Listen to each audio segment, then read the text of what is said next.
What's going on, Alabama fans and any other listeners out there? Good afternoon and a happy Ole Miss game day to all of you.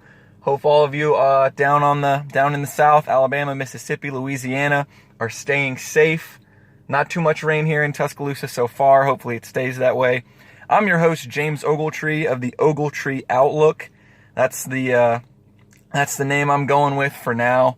If any of you are more creative than I am, perhaps you could send me some more suggestions, but for now, the Ogletree Outlook is what I'm calling this, I guess, a little mini podcast that I'll do each week previewing the Alabama football game.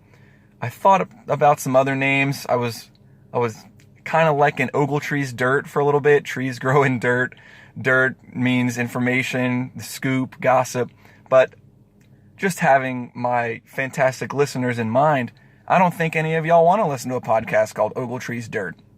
It's just an ugly name. So had to nix that idea and went with the Ogletree Outlook for right now. It's a little more bland than I was hoping for. But like I said, if any of y'all may be more creative than I am, let me know. Give me some comments underneath this video. Reach out to me on Twitter at the Ogletree, TheOgletree. And maybe I can get a little bit more creative name in the future for the Ogletree Outlook. But let's get right into talking about Ole Miss. And I think the main headline, the main thing that a lot of us will be watching for is, how does Lane Kiffin call this Ole Miss offense, and what are they going to try to do?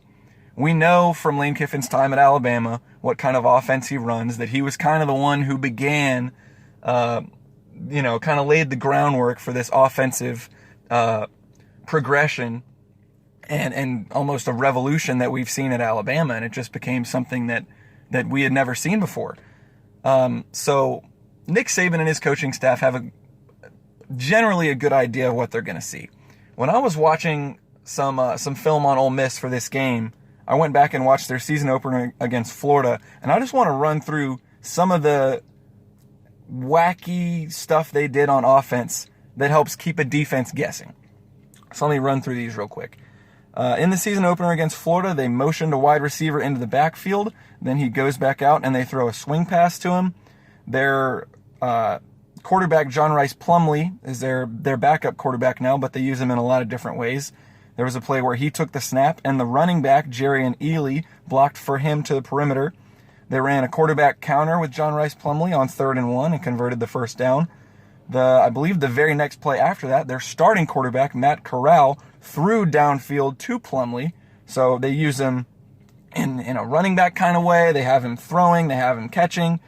They had Plumlee motion across the formation and they throw a screen to him. There was one formation where starter Matt Corral, offensive weapon John Rice Plumlee, and running back Jerry and Ely were all in the backfield together. There were 2 times that Matt Corral faked rolling out to his right to throw a pass and then hand it off to the running back going to the left on a little draw play, get the defense go to the right, and then just slip it to the running back, and hopefully he has a lane going to the left. Right after they intercepted Florida quarterback Emory Jones, Lane Kiffin called up some razzle-dazzle. Corral lateraled it to wide receiver Dontario Drummond, who threw it 40 yards downfield to the running back Jerry and Ely. They ran a wide receiver jet sweep twice, where Plumlee hands off to Ely, the running back, who then runs behind Elijah Moore, the wide receiver, who's motioning. And then there was another time where Corral handed off to Plumlee, who was the motioning receiver, and then he runs behind the running back. So they do all kinds of different misdirection, and they're just very creative with their action in the backfield and what they try to do to keep the defense guessing. And none of that is to mention quarterback draws, option pitches to the perimeter, RPOs. They throw some RPOs in there too. All of those are in their playbook. So I just ran through 10 plays that caught my eye from the Florida game, and that's just one game. And you'll know Lane Kiffin's going to reach deep into his bag of tricks for this game, hosting the number 2 Alabama Crimson Tide against his former boss, Nick Saban. He's going to have some tricks up his sleeve. That's one of the main things I'll be excited to watch for this game. I have some Nick Saban audio here. Let's start with, I asked him this week about adjusting to motion, because that was an issue that he said from the Texas A&M game, that many of the mental errors committed by the defense were as a result of not adjusting to motion correctly. So I asked Nick Saban about that during his Monday afternoon press conference. Here's what he had to say. Well, it shouldn't be a problem. I mean, all these things we practiced. I just think it's not a function of not knowing what to do. It's a function of when things change quickly, on the field, being able to apply that knowledge and adjustment to what you're seeing. And everybody's got to be on the same page, and everybody's got to have anticipation. And I think when you're a little inexperienced, sometimes you don't anticipate what's going to happen. Therefore, when it happens, you're not quite ready to react to it. So that's something that we're just going to have to do a better job of, continue to practice a lot. And because, if those things are an issue, you're going to see it a lot. And Ole Miss does it a lot, and we'll have to make a lot of adjustments in this game as well. And they'll be going fast, so you won't have a lot of time to think about it. So that was Nick Saban talking about adjusting to motion, what he needs his defenders to do when they see motion. And basically what I take out of that, and I wrote a story about adjusting to motion for Tide 100.9. Go ahead and check that out. I tweeted it out a little bit earlier this morning. It's also on the Tide 100.9 website. But my main takeaway from that is you just got to think ahead. As a defense, you've got to think ahead because you do not have enough time with the way that offense is being played in college football to just react to what you're seeing. You've got to study film throughout the week. You've got to communicate. You've got to talk with your teammates about, and in position meetings with your coaches, about what this team likes to do out of certain alignments, certain personnel groupings. When these receivers are stacked, when these receivers are aligned this way, this is what they like to do. You just got to have that in your mental bank before. Because if you're standing there lined up on a guy and he starts motioning, you might have 2 or 3 seconds to react. And that is probably not enough time to get 11 guys on the same page about who's covering who. Is it still this same coverage, or are we going to change this? Is this guy going to stay over here? Is he going to go with him across the formation? You've just got to have it in your mind beforehand. You can't do all this in real time. Things are just too fast, too up-tempo in college football these days. So that'll be one of the main things I'm keeping an eye on, is the communication in the Alabama defense. Their signals, are they getting the signals to all 11 guys? Are there any completely uncovered receivers? We saw that a couple times against Texas A&M. And I tweeted out a couple clips to those as well. So, and Nick Saban said it right there. When you show that you struggle with it on film, you're going to see it again. And Lane Kiffin worked for Nick Saban for 3 years. He knows how this defense works.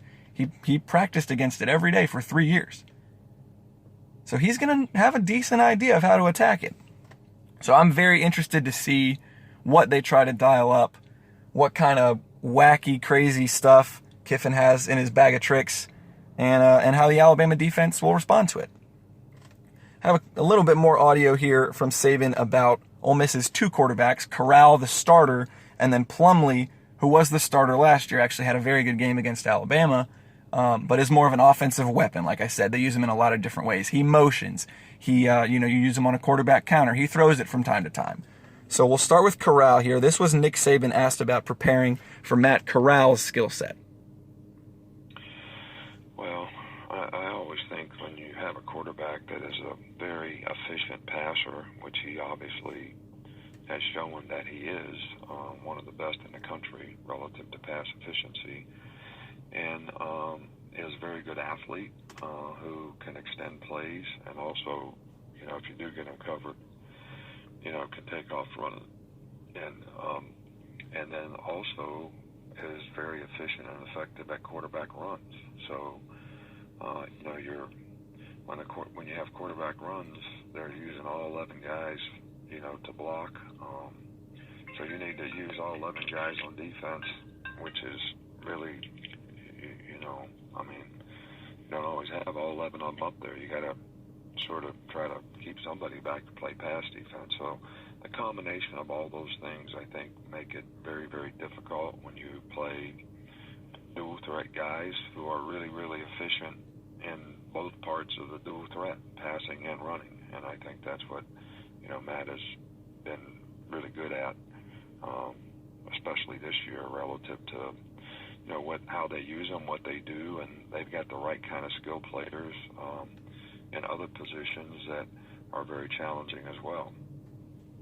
That was Nick Saban talking about Ole Miss starting quarterback Matt Corral, who I was surprised to learn this week is second in the FBS in completion percentage. In terms of completion percentage, yards, passing efficiency, he's right up there. I mean, tops in college football. He didn't get to play a whole lot last year, lost out on that job to John Rice Plumlee halfway through the year, but now Corral is their starter, gives you a little bit more in the passing game to take advantage of their talent at the skill positions, and you could hear it. Nick Saban, I mean, he talks up every opponent, but Matt Corral's off to a good start this year, and Nick Saban is not overlooking him. He's not taking this guy lightly. He is a true dual threat in terms of passing efficiency, completion percentage, right up there with Mac Jones, near the top of college football. And Corral and Plumlee make for quite a 1-2 punch. Let's move on to Plumlee, the former starting quarterback for Ole Miss, who has now moved on to a more all-around, versatile type of offensive game. Here's Nick Saban about John Rice Plumlee. Yeah, well, I think you have to respect the guy because he's such a good athlete, but he also played quarterback a lot last year, and he's very capable of throwing the ball, so you can't really say he's just a wildcat guy when he's playing quarterback. They use him as a wide receiver, they use him as a running back. So, we just got to categorize him relative to what he's playing and try to play the plays. And he's a very capable guy and very good athlete, but we have to respect his ability to throw the ball because, we played against him last year, and he was very effective as a passer as well as, very athletic and very fast as a quarterback. So we have to respect that. So that's Nick Saban on John Rice Plumlee, the quarterback / running back / wide receiver / wildcat quarterback / decoy, however they want to use him. However Lane Kiffin thinks he can move the chains against this Alabama defense, that's what we're going to see from John Rice Plumlee this afternoon in Oxford. One of the things I didn't anticipate about this Ole Miss offense is how good they are on third down.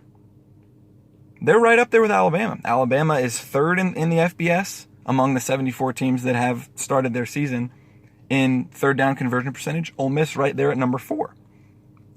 The Rebels were 9 of 14 on third down in their season opener against Florida, and 4 of those 9 conversions came on Matt Corral runs. He ran 6 times on third down, and he got a first down on 4 of those 6 runs. There was a 3rd and 11, and he gained 11. 3rd and 9, he gained 17. 3rd and 5, he gained 6. And then a 3rd and 19 from the 21-yard line, and he gained 20. Got it down to the 1-yard line. So that just shows, again, this guy's a dual threat. And if you look at how Florida was playing those third down defensive plays, the issue for them was they were getting too far upfield. They were so concerned with getting quick pressure on Matt Corral that they get upfield so quickly and all their guys are way downfield playing man coverage and there's no one there to make a tackle. There's a wide open rushing lane for Matt Corral and there's no one there. So he just scrambles. So when I look at Ole Miss's third down offense and Alabama's third down defense, that's something I'll be looking for this afternoon is how do they balance getting upfield and getting quick pressure on Matt Corral, but not leaving too much space either for him to scramble or just in the open field where he can make a man miss. And then, while guys are down playing man coverage, they don't realize that the quarterback's already 8 yards downfield about to get a first down. So just how Pete Golding and this Alabama defense plays Ole Miss on third down will be key for me, I think. Just because they've had so much success, they could beat you at the passing game and the running game with Matt Corral. So what the blitzes that Golding calls, whether they last week against Texas A&M, they rushed as few as 3 guys on third down in a passing situation, and they rushed as many as 7 guys. So I don't know. We'll see. It's always tough to bring a blitz against such a prolific offense because if you don't get home, like I said, there's no one there. You may compromise your coverage on one side of the field. You might have an open guy down the sideline. You might have an open lane. You might have a lot of space in the middle of the field for the quarterback to run. You don't know. So the blitzes or lack thereof that Pete Golding draws up will be, I think, potentially the determining factor of how we evaluate this Alabama defense and how they defend Ole Miss today. In terms of how Alabama has defended different positions so far, it's a pretty stark difference. Nick Saban was asked after the Texas A&M game about struggles against running backs and tight ends. And he said, I felt like we did a good job against their other guys, their wide receivers on the outside, Josh Jobe and Patrick Surtain, and Malachi Moore for that matter as well, and the freshman in the slot. But when you have mental errors, whether it's in the secondary or the linebackers, that's obviously a problem. And we saw several times Texas A&M's tight end Jalen Weidermeyer, converted running back Anaya Smith, former wide receiver, get open. For whatever reason, these guys were getting open and they were ripping off big gains against the Alabama defense. And the stats back this up. When you look at Alabama's stats defending wide receivers so far this year, their passing efficiency that they've given up is 111.7, which would rank 58th out of 65 among qualified quarterbacks. When you shift gears to the tight end position, Alabama has given up 13 catches on 17 targets, so more than 3/4 of attempts to tight ends have been completed. Passer rating of 152.2 would rank 17th out of 65 qualified quarterbacks. And then when you go to the running backs, opposing quarterbacks have only completed 8 of 17 passes to running backs, but that's for 184 yards, so an average of nearly 11 yards per attempt, more than 20 yards per completion, and 3 touchdowns. Now, much of that is skewed from week 1, Mizzou's deep 50-yard touchdown pass to the running back, Tyler Beatty. But still, you could see the issues with Anaya Smith against A&M as well. And that rating of Alabama's defense defending passes to running backs is 196.2, which would rank 7th out of 65 qualified quarterbacks. So you can see that the issue is not covering the wide receivers on the outside. It's over the middle. And if you watch Alabama, especially against A&M, the middle of the field was vulnerable, which is very surprising to see from a Nick Saban defense. He prides himself on being strong up the middle. In the defensive line, a strong middle linebacker. Obviously, we know how many excellent middle linebackers they've had at Alabama in the Nick Saban era. And then protecting the deep middle of the field. And, Kellen Mond kind of picked them apart. Guys were getting open, and there were some coverage busts there, but the middle of the field was vulnerable. So we'll see if Alabama can manage to defend the tight ends and the running backs a little bit better. Ole Miss has a tight end named Kenny Yeboah, pretty cool name, transfer from Temple, who can stretch the field vertically. So that'll be a test for the Alabama defense. Rebels wide receiver Elijah Moore had 10 catches for 227 yards in week 1. And then in week 2, it was wide receiver Jonathan Mingo who kind of carried the day for the offense, for the passing game, that is. He had 8 catches for 128 and 2. So Elijah Moore and Jonathan Mingo are your main wide receivers to watch. Running back Jerrion Ely is not a big guy, but he's a quick son of a gun. He's tough to bring down in the open field, and that Alabama defense has had a little bit of tackling issues, so we'll see if they can bring him down. And then, like I said, Kenny Yeboah, the tight end, who can get open downfield. Finishing up with the Ole Miss offense, they allowed 4 sacks and 11 tackles for loss against Florida, and I certainly consider this Alabama front more stout than the Gators. So, as innovative and creative as Lane Kiffin's offense is, and as deep as I think he's going to dig into his bag of tricks, if you can't win up front, you can't win. So, and Lane Kiffin said this week, his left tackle, his center, and his right tackle have played okay at times, but they've struggled at guard. And when he was asked how to get the running game going, he said simply, block better. So up front, Alabama's ascending young defensive linemen like DJ Dale, Justin Eboigbe, Christian Barmore getting back from that knee injury, I think they're going to be able to have their way with this Ole Miss defensive front. So if they can get after Matt Corral, force him into some mistakes, and just get on the same page, anticipate the motion, those will be the keys for this Alabama defense to just start looking more like an Alabama defense. There aren't any more excuses for Pete Golding. Now, I defended him all of last year. I've defended him so far this year. But, I mean, if these issues persist, he's going to run out of excuses. Losing Dylan Moses and Joshua McMillan last year and starting 2 freshmen at inside linebacker is a huge loss. Absolutely huge. So, I mean, still giving up 46 to LSU and 48 to Auburn is inexcusable. But there's an explanation for why it happened. But if those same kind of things keep persisting, guys not getting on the same page, if you look at some of the clips I tweeted out yesterday from the A&M game, it's just adjusting. Like, Alabama will have a blitz called, Texas A&M would motion, and then you can see when Christian Harris or whoever is blitzing, it leaves a guy open. On the Ainias Smith 47-yard touchdown, that's exactly what happened. Josh Jobe motioned to the other side of the formation.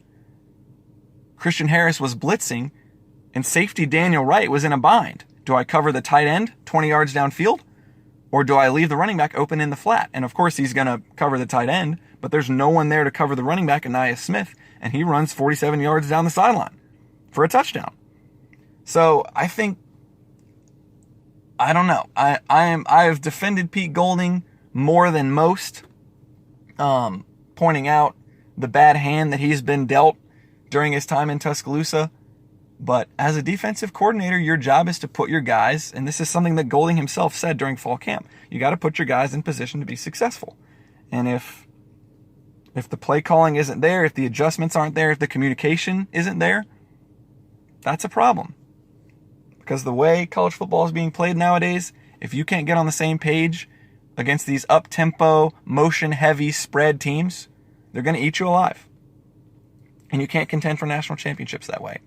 So we will see. Moving on to Ole Miss's defense and Alabama's offense, I think the story of this game is going to be just how poor is Ole Miss's rush defense. They gave up a lot of long runs against Kentucky. The Wildcats' first offensive play was a 72-yard run. Ole Miss goes up 7-0, feeling good. Then they get on the field on defense. Kentucky rips off a 72-yard run on the first play, gets down to the 3-yard line. The Wildcats ran for 408 yards against Ole Miss last week. 3 different guys ran for more than 100 yards, including the quarterback. And when I look at that film of the Ole Miss-Kentucky game, it's not just one issue. It's just all around. Ole Miss didn't control the line of scrimmage. They lose contain on either a quarterback run or the running back. They take bad angles to the football in the secondary. Linebackers couldn't get off blocks in the box. And their defensive backs couldn't block on the perimeter. I mean, the problem is across the entire defense. It's not just one facet. Now, the good thing for them is that at least Alabama's wide receivers aren't notorious for being great blockers on the... Yeah, this is going to be rough. This is going to be a rough game for Ole Miss's rush defense. Najee Harris has not been quite what we thought this year, whether that's because of anything he's doing or the offensive line. But my bold prediction for this game against the Ole Miss Rebels is that Najee Harris and the Alabama offensive line and running game will break out of the slump that they've been in. I don't even know if it's fair to call it a slump, but they will rebound from an unspectacular outing last week against A&M. And I think Najee Harris is going to have a great game today. 150 plus rushing yards. And I'll say he gets his career long run today. His career long, as it stands right now, was 35 yards in the national championship against Georgia in 2017. I'm going to say he will surpass that in this game. I just don't see the tackling from Ole Miss. I think Alabama's offensive line, frankly, is pissed off at how the run game has been going. And I think they're going to control this game.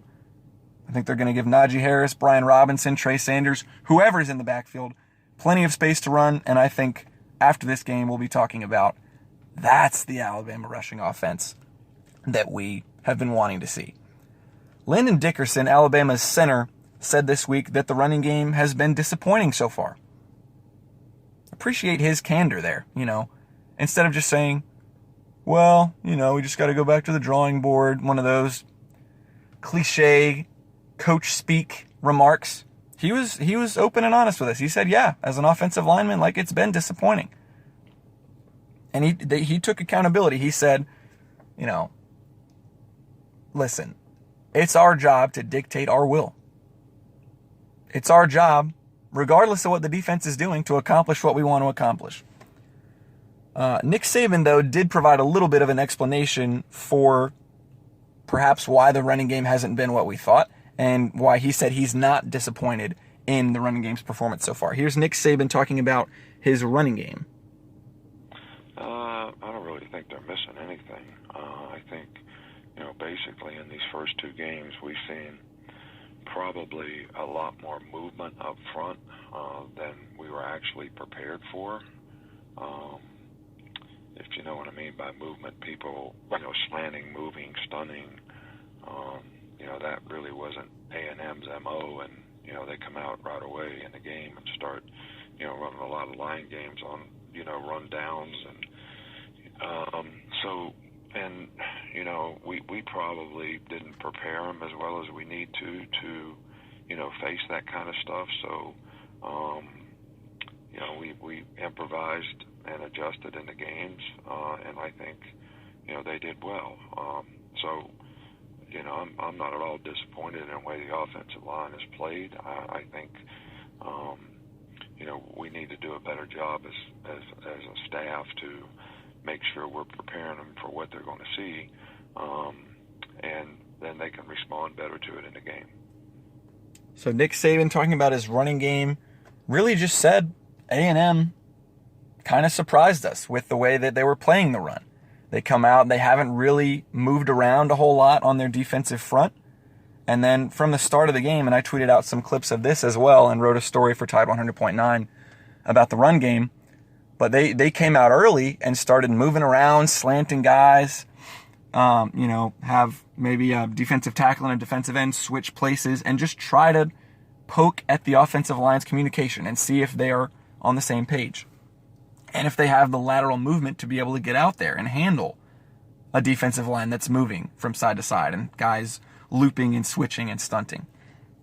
And there were some struggles. I mean, Najee Harris's longest run in the last game was 6 yards. So we'll see. And I asked Nick Saban about this on Wednesday night, about what he has seen from Ole Miss's defense and what they might try to do. And he said, well, it's tough to change your scheme and change your front mid-season, especially without a spring practice. But he said he wouldn't be surprised if Ole Miss does the exact same thing as what Texas A&M did and throws some more movement, some more shuffling, some more stunting, and just to keep the Alabama offensive line on their toes. I mean, this offensive line for Alabama is supposed to be one of the best in the country. And frankly, in the run game, they haven't looked like it through 2 games. The pass protection, I think, has been quite good. There have been very few times that Mac Jones has been hit. I think he has only been sacked once, if he's been sacked through 2 games. But the pass protection has been good. It's just the run game, which offensive linemen, like Landon Dickerson said, pride themselves on, that has been a little bit lackluster so far. Wrapping it up here quickly, a couple more nuggets. Ole Miss defensive coordinator DJ Durkin has actually coached against Nick Saban's offense before. It was 6 years ago when Durkin was the defensive coordinator at Florida. Some of you longtime Alabama fans may have very fond memories of that 2014 Alabama-Florida game in Bryant-Denny Stadium because Blake Sims torched DJ Durkin's Florida Gators defense for 445 passing yards, which is the most by an Alabama quarterback in the last 50 years, and 484 total yards, the most by a single player in program history. So this is not the first time that Alabama has played against and will probably have quite a bit of success against a DJ Durkin defense. A couple little fun nuggets here as I close. This is the second week in a row that Alabama's offense will be facing a defensive back named Jaylon Jones. Spelled the same way, Jaylon Jones. A&M freshman corner Jaylon Jones was a 5-star coming in this year, number 17. He was targeted in man coverage 3 times last week, gave up a 78-yard touchdown to John Mechie on the game's first drive, gave up the touchdown from Mac Jones to Devontae Smith right before the end of the first half, and perhaps would have given up a 3rd touchdown to Mechie if he had not been flagged for pass interference. So Alabama had a heck of a game targeting last week's Jaylon Jones. This week's Jaylon Jones is a 5th-year senior, a safety, not a true freshman corner. But I tell you what, if Alabama can have as much success this week against Jaylon Jones as they did last week against Jaylon Jones, they'll be looking pretty good. They probably will have hung at least 50 points on the Rebels. And then also on that Ole Miss defense, one of their starting linebackers is a Tuscaloosa boy from Hillcrest, down Highway 69.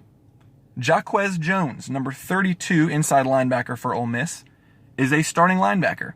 So the Tuscaloosa boy playing against his hometown team today in Oxford, an SEC West matchup. So that's going to wrap it up. I went a little longer than I expected. I'll try to keep that a little shorter from now on. But again, I hope you guys enjoyed the game. Hope you enjoy these little Ogletree Outlook podcasts that I'm doing. Just try to let you guys know what I'll be watching for. Again, after the game, I'll be putting out at least one story, maybe 2 for Tide109.com. I'll tweet it out on Twitter after the game. Make sure you follow me. I'm always tweeting clips and observations from Alabama's previous games throughout the week. And I'll keep doing these Ogletree Outlook mini podcasts or whatever name I decide to settle on before each Alabama game. So stay tuned for that. Like, subscribe, all that. And enjoy the game. Stay safe. And this is James Ogletree signing off. I'll talk to you guys later.